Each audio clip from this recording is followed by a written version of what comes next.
Bismillahirrahmanirrahim. Assalamualaikum warahmatullahi wabarakatuh. Sampurasun.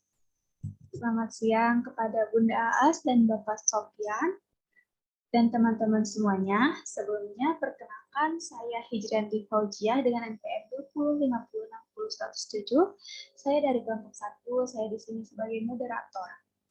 Kami dari kelompok 1 akan mempresentasikan hasil tugas kami yang berjudul Tata Boga Budaya Sunda. Sebelum ke materi, saya akan memperkenalkan anggota dari kelompok 1. Yang pertama, ada Siti Nur Aisyah dengan NPM 185060081. Yang kedua ada Hari Gurnadi dengan NPM 2050600100. Yang ketiga ada Vina Nabila Putri dengan NPM 2050600101. Yang keempat ada Hijrianti Fauziah dengan NPM 2050600107. Yang kelima ada Dera Sapitri Firman dengan NPM 2050600111. Yang keenam ada Elia Widya Andini dengan NPM 2050600115. Untuk materi yang dibahas ada 5 materi. Yang pertama ada makanan tradisional. Yang kedua ada keanekaragaman makanan Sunda. Yang ketiga ada etika makan orang Sunda. Yang keempat ada makanan khas Sunda dan asal daerah. Yang terakhir atau yang kelima ada fungsi makanan tradisional. Untuk makanan tradisional akan dijelaskan oleh anggota dari kelompok 2. Pada materi yang kedua, persilahkan. Nepangkeun wasta abdi Dera Sapitri Nur Hilman NPM 2050600111. Di dieu abdi bade nerangkeun materi ngeunaan makanan tradisional atau tata boga masyarakat Sunda. Makanan tentu sangat penting bagi kehidupan kita untuk melangsungkan kehidupan. Apalagi makanan yang memiliki nutrisi, serat, dan juga gizi yang tinggi itu sangat penting untuk kita konsumsi. Nah, makanan menurut orang Sunda atau kadaharan adalah segala sesuatu yang bisa dimakan atau bisa dikonsumsi dan tentunya halal. Ada bahasanya menurut orang Sunda, ketika kita belum memakan nasi, maka itu belum dinyatakan makan. Atau meskipun kita sudah mengkonsumsi cemilan seperti lontong, bakso, ataupun gado-gado, karedok, itu tidak afdol jika tidak makan nasi. Nah, menurut Marwanti pada tahun 2000 halaman 112, makanan tradisional mempunyai pengertian yaitu makanan rakyat sehari-hari yang berupa makanan pokok, makanan selingan atau cemilan, atau juga bisa makanan yang memang adanya ketika ada acara tertentu atau momen-momen tertentu yang sudah menjadi tradisi di suatu daerah sejak zaman nenek moyang. Nah, cara pengolahan dari makanan tradisional ini berbeda dengan makanan sehari-hari yang kita masak atau kita olah untuk makan pagi, siang, sore, malam. Karena makanan tradisional ini, cara pengolahan dan juga cita rasanya berbeda sesuai dengan tradisi yang sudah diajarkan oleh nenek moyang kita. Maka dari itu, makanan tradisional di setiap daerah ini mempunyai ciri khasnya masing-masing dan juga keunikannya masing-masing. Mungkin cukup sekian materi yang dapat saya paparkan. Mohon maaf apabila ada kesalahan. Materi selanjutnya akan dipaparkan oleh rekan saya. Hatur nuhun. Nama saya Hari Gunardi dengan PM 2050600100. Akan melanjutkan materi yang telah disampaikan sebagian oleh pemateri sebelumnya tentang makanan tradisional. Nah, di sini di kalangan orang Sunda tentunya ketika orang Sunda itu dikatakan sudah makan adalah ketika ia makan nasi dengan hidangan lainnya yang berfungsi untuk sebagai penyedap rasa nasi atau bisa disebut dengan sangu atau lebih halusnya lagi rencang sangu. Jenis makanan yang di luar nasi biasa disebut dengan kadaharan cangkarang bongkang. Cangkarang bongkang itu makanan yang yang dapat dianggap sebagai penyedap saja, penyelang atau pengganjal, atau bahasa Indonesia disebut cuma nyemil, cemilan. Nah, di mana yaitu makanan sementara yang sekedar menghilangkan rasa lapar. Ada berbagai jenis makanan yang di luar nasi, yaitu singkong bakar, singkong kulub, ubi rebus, roti bakar, dan talas rebus. Di dalam budaya Sunda sendiri, makanan tersebut disebutkan dengan ngopi atau ngaleut, yaitu dengan minum air teh atau air kopi. Nah, sekian materi yang saya sampaikan. Terima kasih kepada pemateri sebelumnya. Saya Lia Widiandini dan NPM 205060115 di sini akan menjelaskan tentang keanekaragaman makanan khas Sunda. Provinsi Jawa Barat memiliki keanekaragaman kuliner khas, unik, dan sehat.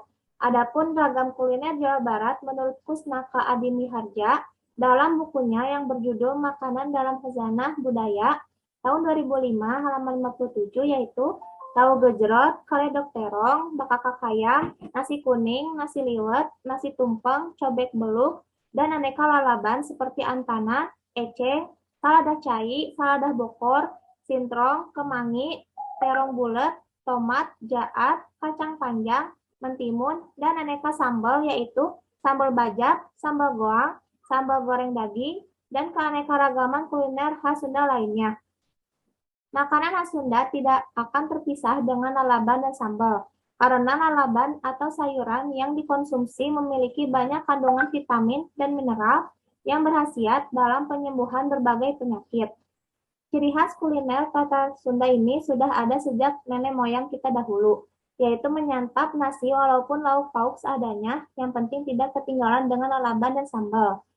Inilah yang membuat nenek moyang kita atau masyarakat Sunda yang bekerja di sawah tetap sehat dan bugar, karena mereka memilih bahan makanan yang segar, banyak kandungan vitamin dan mineralnya. Sekian pemaparan materi yang saya sampaikan, selanjutnya akan dijelaskan oleh pemateri selanjutnya. Etika makan orang Sunda ada 4, yaitu yang pertama, tidak boleh ceplak atau bunyi, dan tewurap atau sendawa. Yang kedua, tidak boleh ada bunyi sendok yang sering berdenting di piring. Yang ketiga, tidak boleh mendahului cuci tangan dengan orang tua atau tamu apabila sudah selesai makan. Dan yang keempat, tidak boleh mencuci tangan ke dalam kobokan yang ada di atas meja karena dikatakan tidak sopan. Adapun tata cara makan pada suku Sunda yaitu selalu makan dengan tangan tanpa menggunakan sendok dan garpu. Makan selalu ada lalapan daun-daun muda. Berbagai cara memasak ikan seperti dibakar, digoreng, dipepes, dibumbui, dibungkus pakai daun pisang lalu dimasukkan ke dalam abu panas, dicobek, diacar, dibumbu rujak, dan lain-lain. Sambal terasi, sambal muncang kemiri, sambal oncom, sambal goreng, sambal cabai hijau, dan lain-lain. Makanan khas Sunda lain yang memiliki rasa manis, amis-amis biasanya dikelompokkan sebagai makanan penutup. Ciri khas lain asalkan Sunda yaitu kreatif, memanfaatkan bahan dasar yang kebanyakan orang menganggap itu tidak bermanfaat, dan budaya ngaliwut atau makan bersama di atas daun pisang. Terima kasih kepada moderator atas waktunya. Di sini saya akan menjelaskan tentang makanan khas daerah Sunda dan daerah asalnya. Yang pertama ada galendo. Galendo merupakan makanan khas daerah Ciamis. Galendo ini terbuat dari kelapa yang sudah terkenal di berbagai kota di Indonesia, dan galendo ini rasanya manis. Nah, yang kedua adalah empal gentong. Empal gentong adalah makanan khas daerah dari Cirebon. Nah, empal gentong ini adalah makanan yang mirip dengan gulai. Empal gentong ini dimasak dengan menggunakan kayu bakar di dalam gentong. Di dalam empal gentong ini ada beberapa daging. Yang pertama ada usus, ada babat, dan juga daging sapi. Nah, yang ketiga adalah asinan Bogor. Asinan Bogor adalah makanan khas daerah dari Bogor yang terbuat dari buah-buahan atau sayur-sayuran. Nah, selanjutnya ada tauco. Tauco adalah makanan khas daerah Cianjur. Tauco juga disebut sebagai bumbu makanan yang terbuat dari biji kedelai yang telah direbus, dihaluskan, dan diaduk dengan tepung, kemudian dibiarkan sampai tumbuh jamur. Yang selanjutnya ada cokodot. Cokodot adalah makanan khas dari daerah Garut.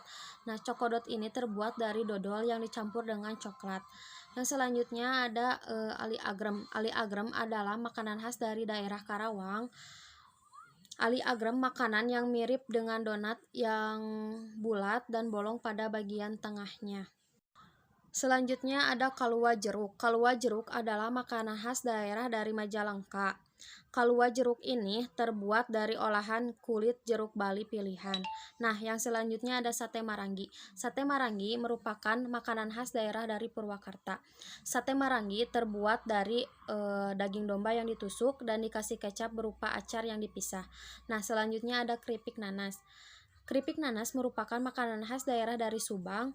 Keripik nanas ini terbuat dari buah nanas yang digoreng dengan cara khusus. Nah, selanjutnya ada kolontong yang berasal dari daerah Tasikmalaya. Kolontong adalah makanan yang mempunyai rasa yang manis dan juga renyah. Nah, selanjutnya ada amparan tatak. Amparan tatak berasal dari daerah Banjar. Kue khas dari Banjar ini terbuat dari buah pisang dan buah nangka. Selanjutnya ada seblak. Seblak merupakan makanan khas favorit dari semua orang Sunda. Seblak ini berasal dari Bandung. Nah, seblak ini memiliki cita rasa yang gurih dan pedas.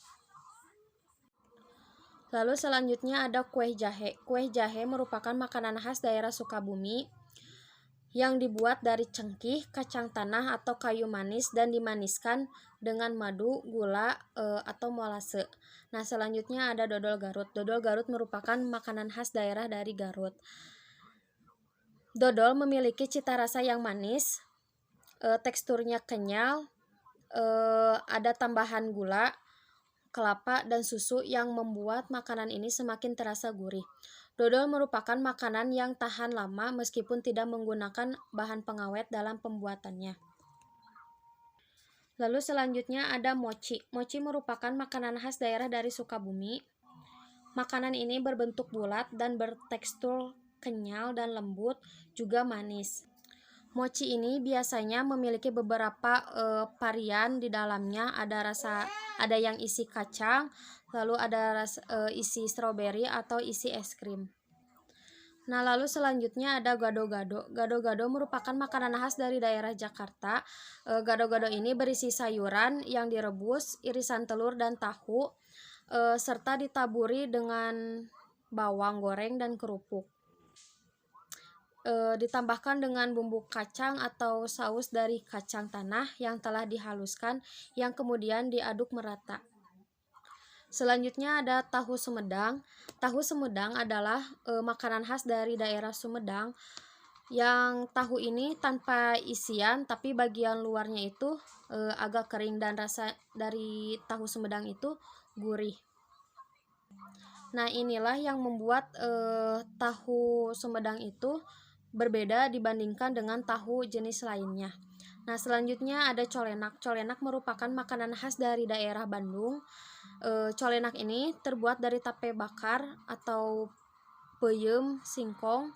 Nah, biasanya colenak ini disantap dengan cara dicocolkan pada gula Jawa cair yang dicampur dengan serutan kelapa. Lalu selanjutnya ada cungkring. Cungkring merupakan makanan khas daerah Bogor. Cungkring merupakan sate yang terbuat dari kulit, kikil, dan hidung sapi. Cungkring ini akan lebih nikmat dinikmati jika ditambah dengan bumbu kacang dan ditambah dengan lontong atau ketan atau oncom goreng. Lalu selanjutnya ada mie kocok. Mie kocok merupakan makanan khas daerah Bandung. Bahan dasar dari mie kocok ini adalah mie kuning yang dihidangkan bersama dengan kuah yang terbuat dari kaldu sapi. Biasanya di dalam mie kocok ini terdapat toge yang sudah direbus, bakso, irisan kikil, terus ada jeruk nipis dan juga daun bawangnya dan bawang goreng juga. Lalu yang selanjutnya ada wajit. Wajit merupakan makanan khas daerah dari Cililin. Wajit ini terbuat dari beras ketan yang dicampur dengan gula aren dan juga parutan kelapa. Wajit Cililin ini dibungkus dengan menggunakan daun jagung kering yang bisa menambah aroma manis untuk wajit tersebut. Yang terakhir ada tape ketan. Tape ketan merupakan makanan khas dari daerah Ciberem. Tape ketan ini merupakan makanan yang mempunyai rasa yang manis dan segar dengan sedikit rasa asam. Rasa asam inilah yang menjadi ciri khas dari tape ketan tersebut. Lalu selanjutnya di sini saya akan menjelaskan fungsi makanan tradisional bagi masyarakat Sunda.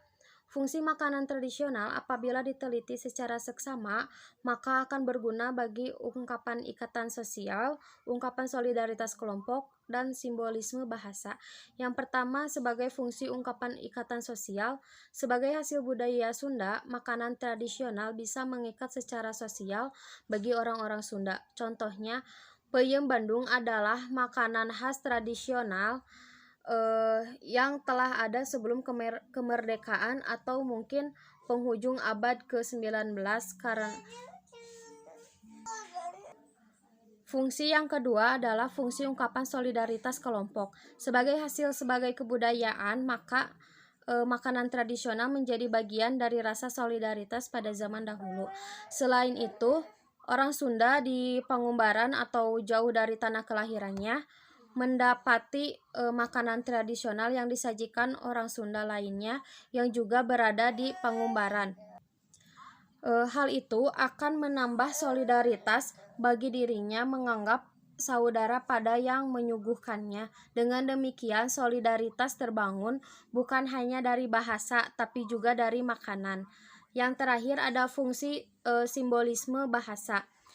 Para pemuda yang tergabung dalam tentara rakyat dan berjuang secara gerilnya dan frontalnya di daerah Bandung pernah menderita kekalahan, terutama sebelum dalam sesudah peristiwa Bandung Lautan Api. Pada kalangan mereka akhirnya berkembang istilah pemuda berjiwa